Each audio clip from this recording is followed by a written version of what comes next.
ভাই। ওয়ালাইকুম আসসালাম। ভাই এটা কি জাত ভাই? এটা অরিজিনালি ভিয়েতনামি নারকেলের চারা গাছ। উপরে দেখতেছি ওটা কি ফেনি আছে নাকি ভাই? হ্যাঁ, ওটা ফেনি আইছে। এত খাটো জায়গায় ফেনি চলে যাচ্ছে। এটা যে অরিজিনাল ভিয়েতনামি। ও আচ্ছা, এগুলো কাটো বের হয়েছে 4 ফিটের জায়গায়। হ্যাঁ 4 ফিট জায়গায় কাট। এই যে 4 ফিট। বুঝতে পারছি, কুড়াই করবে তাদের বাবুকে কোলে করেও তো এখন ফল ছিঁড়তে পারবে দেখা যাচ্ছে। হ্যাঁ, বাবুদেরকে কোলে করে নিয়ে ফলটা ছিঁড়তে পারবে, আর গাছে চড়তে হবে না ভাই। বুঝতে পারছি, কিছু কিছু গাছ যেগুলো দেশি গাছ সেগুলো তো 12-15 ফিট জায়গায় কিন্তু নারকেল ধরে, এগুলো তো নারকেল অত দূর ধরতেছে না। না, এই যে এগুলা দেখেন নিচ থেকে এই যে হাতও পাওয়া যাচ্ছে। একটা বুঝতে পারছি। হাতও পাবে।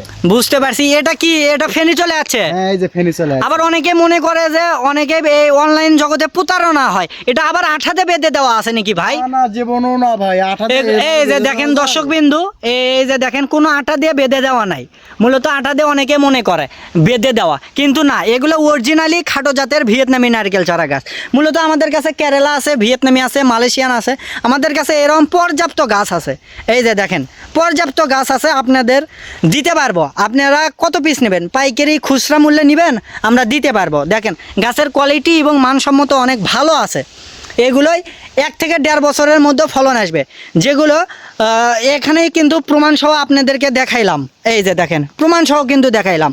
এগুলো যেমন এইগুলো গাছে কিন্তু 1 থেকে 1.5 বছরের মধ্যে ফেনি আসবে। ভাই দেখেন তো ফেনি কোথায় আসবে ভাই? এই যে এখানে আসবে। এই যে হ্যাঁ, এখানেই মূলত ফেনি চলে আসবে। এই যে দেখেন গাছের মানটা অনেক ভালো। দেখেন এগুলো মূলত আছে হচ্ছে বস্তায়। এই যে বস্তায়, এই যে দেখেন বস্তা, এই যে অনেকটা স্মুথলি হয়ে গেছে, এগুলো নরম হয়ে গেছে আর কি। তার ভিডিওটি বাড়াচ্ছি না।